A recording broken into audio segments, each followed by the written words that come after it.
Observing obscure observances. Welcome to May 22nd, and here we have Bitcoin Pizza Day. This one seems kind of recent.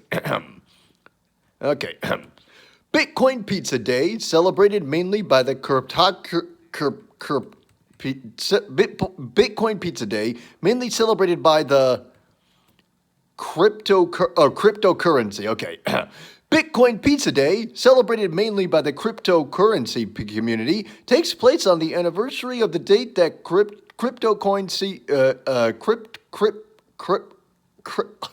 Bitcoin was used to pay for goods for the first time. On May 18th, 2010, Laszlo Hanychev of Florida posted in the Bitcoin Tech Forum offering 10,000 Bitcoins in exchange for some pizza, saying in part, "I'll pay 10,000 Bitcoins for a couple of pizzas, like maybe 2 large ones, so I have some left over for the next day." His call was answered, and on May 22nd, 2010, he posted, "I just want to report that I successfully traded 10,000 Bitcoins for pizza." A teenager named Jeremy Sturdivant, who went by Jerkos on the forum, sent Hanyage 2 Papa John's pizzas and received 10,000 Bitcoins in return. Sturdivant paid about $25 for the pizza, and the 10,000 Bitcoins he received became valued at $41. Okay. Not too bad. The events of the first Bitcoin Pizza Day were monumental because they paved the way for the use of cryptocurrency in the future. 9 months after the transaction, the worth of the Bitcoins totaled $10,000, meaning each Bitcoin had the value of $1. On the 5-year anniversary, the value of the 10,000 Bitcoins had risen to about $2.4 million. At one point in 2017, the value rose to over $100 million.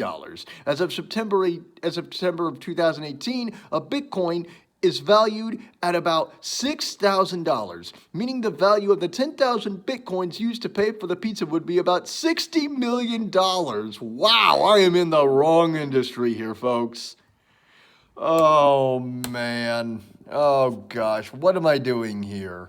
What am I doing here in Leavenworth, Kansas? I need to be doing this kind of stuff.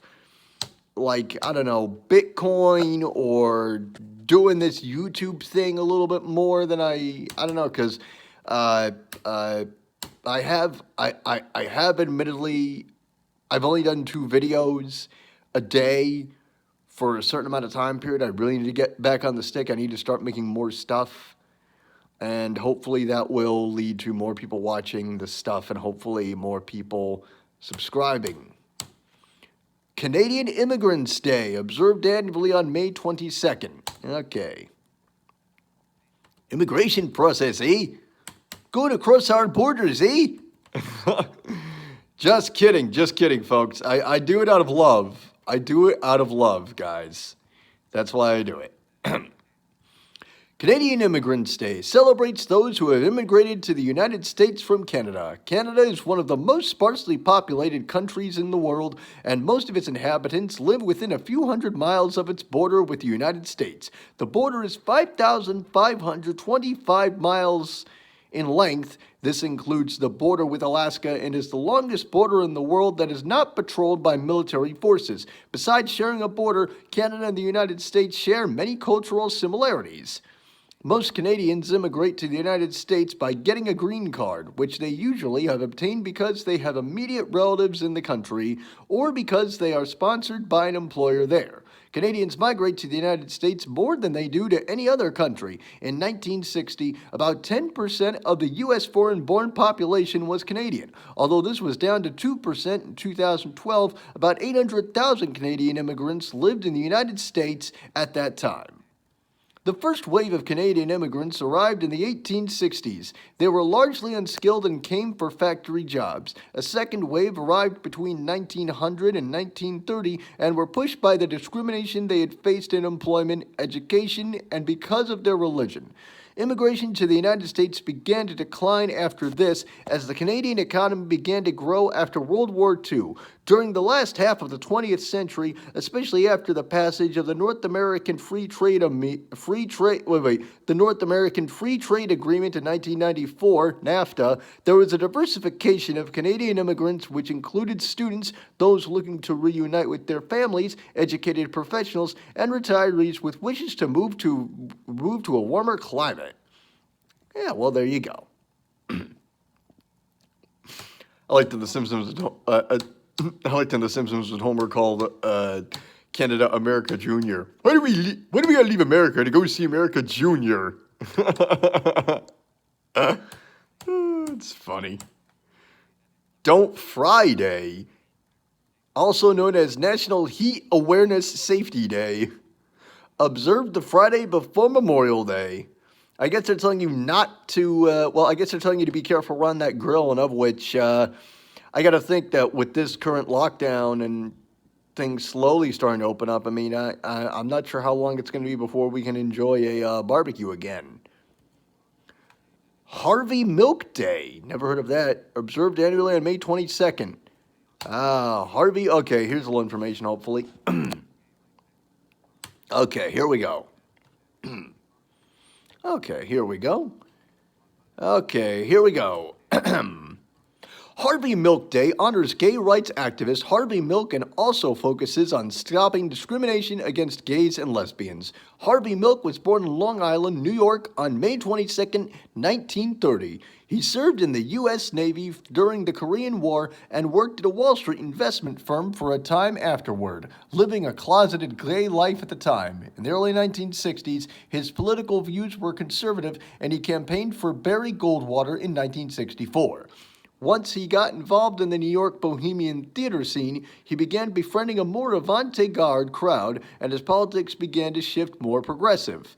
He moved to the San Francisco Bay Area in 1969, became involved in the gay social scene, and protested against the Vietnam War. After being fired for participating in an anti-war rally, he returned to New York City in 1970.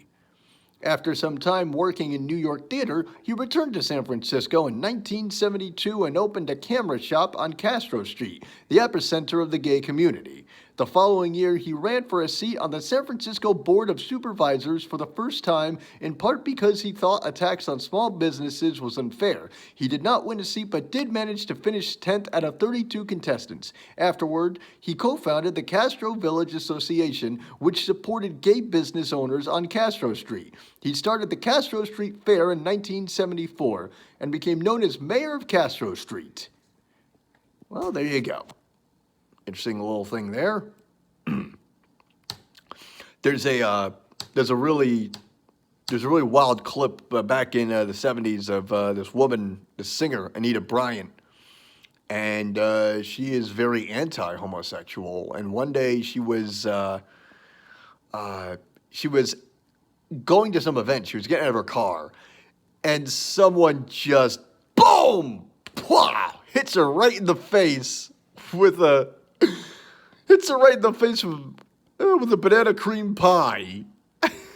and she brushed up by saying, "Oh, it was a fruit pie." It's like, come on. You can't be this shallow, people. International Day for Biological Diversity. Yeah, excuse me. Yeah, there's no information about that. Yeah, excuse me. Okay, moving along. Jerusalem Day, also known as Yom Yerushalayim, observed the 28th of EU? Hold on. IYYAR. Ayar? Ayar? Ilar? Ayar? I don't know how to pronounce that. There's no information about that on that either. Darn. National Buy a Musical Instrument Day, observed annually on May 22nd. No information about that. National Deaf Busters Day, observed the Friday before Memorial Day. No information. National Maritime Day. No information about that one either. National Solitaire Day, observed annually on May 22nd. You know, that is a game I've never understood, Solitaire. I've never understood the competition of Solitaire. I know it's only one game. I know it's only one player, but how exactly do you win? How do you win? How do you lose? And what happens if you, I don't know. National Title Track Day, also known as Title Track Appreciation Day, observed the fourth Friday in May. No information about that, but I imagine it probably refers to an album. Like when you buy an album, sometimes you'll see there's a title track on there. There's the title. There's the track listing, something I'm very interested in. And you take a look at the style of the album, and sometimes you'll find an album that has the title of the album on one of its tracks. I've always thought it to be kind of cool, and I've always thought it'd be kind of strange when you listen to a song and you never hear the title of the song in the actual song. I don't know what that's known as, but that's an interesting phenomenon. National Vanilla Pudding Day, observed annually on May 22nd. No information about that. National Wig Out Day, observed 10 days before the first Monday in June. No information about that, but I wonder if Bob Green, Phil Hendry's grocer character, has anything to say about that, because you can't call it a wig, because his character it's not a wig, it's not a toupee, it's not a rug, it's a $15,000 hair system, and don't try to tell him any different. Don't you dare try and tell him that it's anything different. He gets very incensed about that stuff. Sherlock Holmes Day, observed annually on May 22nd. I remember one of the first times I got into Sherlock Holmes. I remember it was one year for Christmas. I got some books, some audiobooks of Sherlock Holmes, but sorry about that. I'm a little bit more into the radio dramas, the radio dramatizations of it. Here we go. And the radio dramatizations I'm into, they're the ones where Sherlock Holmes is played by John Stanley. And you can hear those on archive.org. They have a listing of Sherlock Holmes old-time radio shows with John Stanley as Sherlock Holmes. And it's really, really awesome. I remember my uncle sent me a couple of the episodes years ago on cassette. And I just thought it was really cool, because I'm into that. All right, here we go. This is always interesting to me about Sherlock Holmes. I mean, like he's so damn smart. Okay, here we go. Sherlock Holmes Day celebrates Sherlock Holmes and the author who created him, Arthur Conan Doyle, who was born on today's date in 1859 in Edinburgh, Scotland. I didn't know a Scotsman made Sherlock Holmes. At a young age, Doyle became enthralled by stories his mother told him, which was the spark that eventually would lead him to become a writer. He was sent to a Jesuit preparatory school in England at the age of 9. After a few years, he went on to study at Stonyhurst College, and after graduating in 1876, he went on to pursue a medical degree at the University of Edinburgh. There he met Professor Dr. Joseph Bell, who became his mentor, and later became the inspiration and model for Sherlock Holmes. I did not know this. While in medical school, Doyle wrote the short stories The Mystery of Sasassa Valley and The American's Tale, the latter of which appeared in London Society magazine. He also worked as a ship surgeon on a whaling ship in the Arctic Circle while in school, which inspired him to write Captain of the Pole Star. After becoming a doctor, he moved around for a bit, focusing on his practice, but also continued to write. He also left his Catholic faith and became a spiritualist. Eventually, he gave up being a doctor and focused solely on his writing and his faith. I didn't know that. I did not know that. Yeah, see? It's pretty cool. Okay, what else do we got? That World Goth Day, also known as Goth Day, observed annually on May 22nd. No information about that. Conformists.